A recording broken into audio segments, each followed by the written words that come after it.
ചേലക്കരയിലെ ചെക്കന്മാരൊക്കെ ഇപ്പൊ ക്ലാസ് ആട്ടാ. അതിനൂതന ഹൈടെക് സാങ്കേതിക വിദ്യകളോടെ വൻ നഗരങ്ങളെ പോലും വെല്ലുന്ന സൗകര്യങ്ങളുമായി നമ്മുടെ ചേലക്കരയിൽ naturals beauty parlour, doctors tower, near bus stand, Chelakkara.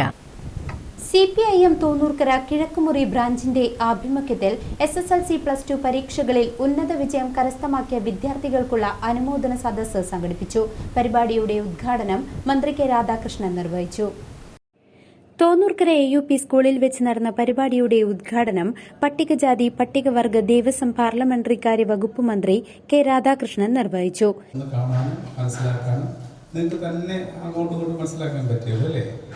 പലപ്പോഴും മനസ്സിലാക്കുന്നില്ല. പണ്ടൊക്കെയാണെങ്കിൽ മനസ്സിലാക്കുന്നത് എന്താണ്, നമ്മളിപ്പോൾ സ്കൂളിലേക്ക് പോകുമ്പോൾ കൂട്ടത്തോടാണ് സ്കൂളിലേക്ക് പോയിരുന്നത്. അപ്പോൾ അടുത്തുള്ള കുട്ടികൾ എല്ലാം ഒരുമിച്ചാണ് സ്കൂളിലേക്ക് നടന്നാണ് പോകുന്നത്. അപ്പോൾ ഞങ്ങൾ ചേലക്കര എത്തുമ്പോഴേക്കും ഒരു 1.5 കിലോമീറ്റർ പോകുന്നുണ്ട് ചേലക്കര ഇവിടുന്ന്. അപ്പോൾ തൊണ്ണൂറ് സ്കൂളിൽ ടീച്ചർമാർ വന്നിരുന്നത് പങ്ങാരപ്പള്ളി, പടിഞ്ഞാറൻ പങ്ങാരപ്പള്ളിയിൽ വന്ന ടീച്ചർമാരിലാണ്.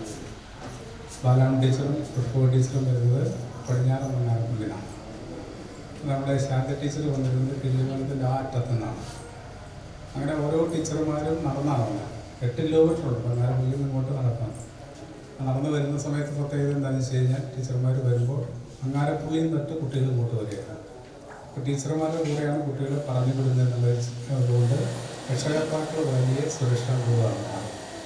അപ്പോൾ ബാലാമ ടീച്ചറും പുഷ്പ ടീച്ചറും നടന്നു വരുന്ന കൂട്ടത്തിൽ കുറേ എത്തി കഴിയുമ്പോൾ കപ്പൽ ടീച്ചർ കൂടും. അവിടുന്ന് അപ്പുറത്തെ പെരുമാൾ ടീച്ചറുണ്ടാവും. അങ്ങനെ നടന്ന് ദേവ ടീച്ചറുണ്ടാവും. എല്ലാവരും നടന്ന് അവിടെ എത്തുമ്പോഴേക്കും ഒരു കൂട്ടം കുട്ടികളുണ്ടാവും. അപ്പോൾ ജാഥ വരുമ്പോഴാണ് ടീച്ചർമാർ മുൻപുണ്ടാവും, കുട്ടികൾ കുറയുണ്ടാവും. അപ്പോൾ ഓരോ ഇടവഴിയിലും കുട്ടികൾ നിൽക്കുന്നുണ്ടാവും. രക്ഷകർത്താക്കൾ അവരെ കൂടെ ഇങ്ങനെ ചേർന്ന് വരും. തിരിച്ചു പോകുമ്പോഴും അങ്ങനെ തന്നെയാണ്. അപ്പോൾ ടീച്ചർമാർ നടന്നാണ് പോകുന്നത്, കുട്ടികൾ നടന്നാണ് പോകുന്നത്. പരസ്പരം ടീച്ചർമാർക്ക് എല്ലാ കുട്ടികളും അറിയാമായിരുന്നു. ഓരോ വീട്ടുപേരെടുത്ത് ഇന്ന ആളുടെ കുട്ടിയല്ലേ നീ എന്ന് ചോദിക്കാവുന്ന പരിചയം കുട്ടികളും ടീച്ചർമാരുണ്ടായിരുന്നു. അപ്പം അങ്ങനെ ഒരു ബന്ധമുണ്ടായിരുന്നു. അപ്പം അങ്ങനെയില്ല അല്ലേ. നമ്മൾ വണ്ടിയിൽ എത്തിയും വിട്ട് കഴിഞ്ഞാൽ വണ്ടിയിലല്ലേ എല്ലാവരും ഭൂരിപക്ഷം വണ്ടിയിലാവും. നമ്മൾ നടന്നു പോയിട്ടുള്ളൊരു പരിചയമില്ല. നടന്നു പോകുമ്പോൾ ഒരുപാട് അനുഭവങ്ങളുണ്ടാവും. ചിലപ്പോൾ കുഴപ്പമിടും, ചിലപ്പോൾ മാങ്ങ കള്ളത്തരായിട്ട് പൊട്ടിക്കും, ചേരക്കാർ പൊട്ടിക്കും. അതെല്ലാവരും ഒരുമിച്ച് കുത്തി അല്ലെങ്കിൽ കടിച്ച് തിരികെ ചെയ്യും. അപ്പം അങ്ങനെ ഒരു ഒരുമയുണ്ടായി. അപ്പം അങ്ങനെയില്ല. ചടങ്ങിൽ വാർഡിലെ SSLC +2 പരീക്ഷകളിൽ വിജയിച്ച എല്ലാ വിദ്യാർത്ഥികളെയും അനുമോദിച്ചു.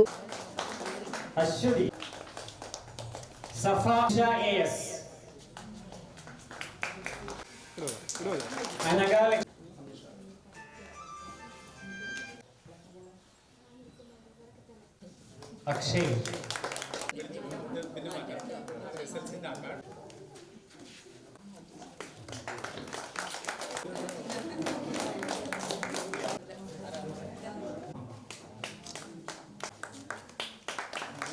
ഫിദ ഫാത്തിമ, ജിന, തേജ, ഭുവൻ കുമാർ, ഭുവൻ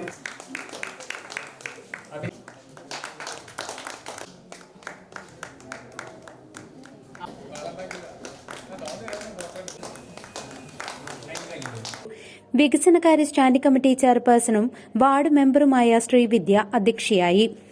ഒരു നിമിഷത്തിലാണ് നമ്മൾ സാക്ഷ്യം വഹിച്ചുകൊണ്ടിരിക്കുന്നത് അല്ലേ.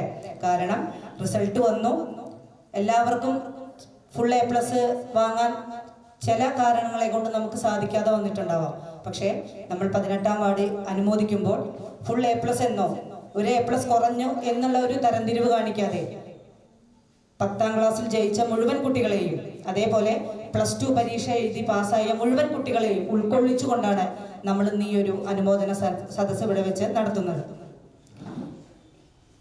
പണ്ട് നമ്മൾ പഠിച്ചിരുന്ന സ്കൂൾ കാലഘട്ടത്തിനേക്കാൾ ഏറ്റവും ഹൈടെക് ആയിട്ടുള്ള ഒരു സ്കൂൾ കാലഘട്ടത്തിലാണ് നമ്മൾ ഇന്ന് പഠിക്കുന്നത് അല്ലേ.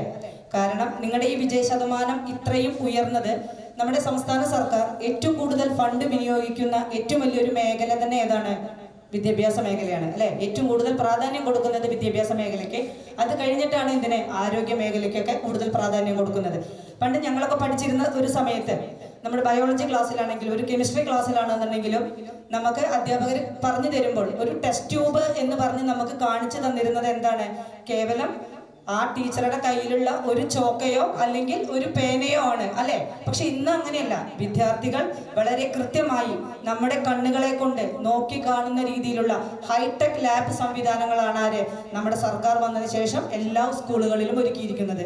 ചേലക്കര ഗ്രാമപഞ്ചായത്ത് president MK Padmaja, Chelakkara LC secretary TN Prabhakaran, Kizhakkumuri branch secretary Jayan, Sumeesh എന്നിവർ പങ്കെടുത്ത് സംസാരിച്ചു. ഏറ്റവും നമ്മുടെ SSLC+2 ഉന്നത വിജയം നേടിയ മുഴുവൻ കുട്ടികളെയും ഈ ഒരു അവസരത്തിൽ പ്രത്യേകം അഭിനന്ദിക്കുകയാണ്. നമ്മുടെ രാധേട്ടനും അതുപോലെ തന്നെ അധ്യക്ഷയൊക്കെ പറഞ്ഞ പോലെ തന്നെ മുൻകാലങ്ങളിൽ, അതായത് ഞങ്ങളുടെയൊക്കെ കാലഘട്ടത്തിൽ വിദ്യാഭ്യാസത്തിന് ഇത്രയൊന്നും പ്രാധാന്യം ഉണ്ടായിരുന്നില്ല. ഉണ്ടെങ്കിൽ തന്നെ എൻ്റെ വീട്ടിൽ എന്നെ സംബന്ധിച്ചിടത്തോളം അങ്ങനെയാണ്. 4 മക്കളുണ്ടാവുമ്പോൾ എനിക്ക് ചേട്ടൻ്റെയും ചേച്ചിയുടെ ഒക്കെ കഴിഞ്ഞിട്ടുള്ള ബുക്ക് എനിക്ക് കിട്ടുക. അതിൻ്റെ ഇടയിൽ ഒരു വല്യച്ഛൻ്റെ മോനുണ്ട് അവരുടെ കൂടെ. അപ്പോൾ 3 ഘട്ടം കഴിഞ്ഞിട്ട് 4ാമത്തേണ് ഒരു ബുക്ക് കിട്ടുക. ആ ബുക്ക് കിട്ടുമ്പോഴേക്കും ഏറ്റവും ഫ്രണ്ടിലുള്ള 3, 4 ഒക്കെ പേജുകളൊക്കെ പോയിട്ടുണ്ടാവും. അതുപോലെ തന്നെ ഡ്രസ്സാണെങ്കിലും നമുക്കൊരു മഴക്കാലമൊക്കെ ആയ ഭയങ്കര സന്തോഷമാണ്. എന്താന്ന് വെച്ചാൽ നനഞ്ഞു കഴിഞ്ഞാൽ പിറ്റത്തെ ദിവസം ഇടാനുള്ള ഡ്രസ്സ് ഉണങ്ങിയിട്ടുണ്ടാവില്ല. അപ്പോൾ അന്നത്തെ ദിവസം നമുക്ക് സ്കൂളിലേക്ക് പോകേണ്ട ആവശ്യമില്ല അല്ലേ. അപ്പം അങ്ങനത്തെ ഒരു മടി പിടിച്ച കാലഘട്ടമായിരുന്നു. അതുപോലെ തന്നെയാണ് ഭക്ഷണത്തിനാണെങ്കിലും എല്ലാം തന്നെ വളരെ വിഷമം പിടിച്ച ഒരു കാലഘട്ടമായിരുന്നു. പക്ഷെ ഇന്നത്തെ കാലത്ത് നമ്മുടെ കുട്ടികളെല്ലാം തന്നെ ഞാൻ ഏത് വേദി കിട്ടുമ്പോഴും പറയുന്നത്. എന്നാലും ഇന്നും ഇവിടുത്തെ ഇംഗ്ലീഷ് മീഡിയം സ്കൂളിലും ഇവിടെയും പഠിക്കുന്ന കുട്ടികൾ ധാരാളമുണ്ട്. അതുകൊണ്ടാണല്ലോ ഇത് നിലനിന്ന് പോകുന്നത്. നമ്മുടെ നാട്ടിലുള്ള വിദ്യാലയമാണ്. അതിനെ എന്താ പറയുക, പരിപോഷിപ്പിക്കേണ്ടതും നിലനിർത്തേണ്ടതും നമ്മുടെ നാടിൻ്റെ പൊതു ആവശ്യമാണ്. നമ്മൾ പഠിച്ചു, SSLCകൾ ഉന്നത വിജയം മേടിച്ചിട്ടുണ്ട്. തൊട്ട് താഴെ വിജയം, എല്ലാ A+ കിട്ടാത്ത തൊട്ട് താഴെ. പിന്നെ ഹയർ സ്റ്റഡിക്കുള്ള ആളുകൾ അതൊക്കെ കഴിഞ്ഞ നമ്മുടെ ഇതിന് കൂടെ വളർന്ന് വരുന്നതിനോടൊപ്പം തന്നെ സൂചിപ്പിക്കപ്പെട്ട ഒരു വിഷയമാണ്. നിങ്ങളതിൽ അകപ്പെടുമോ എന്നുള്ളതല്ല പ്രശ്നം, പക്ഷെ അകപ്പെടാതിരിക്കണം. ഇന്ന് നമ്മുടെ നാട്ടിൽ നമ്മളെ കൊണ്ട് തന്നെ നശിപ്പിക്കുന്ന തരത്തിലേക്ക് വ്യത്യസ്ത രീതിയിലുള്ള ലഹരിയുടെ വ്യാപനം നടത്തുന്നതിൽ വിദ്യാഭ്യാസ കേന്ദ്രങ്ങളോട് ചുറ്റിപ്പറ്റിയിട്ടാണ് നടക്കുന്നത്. CCV news, Chelakkara.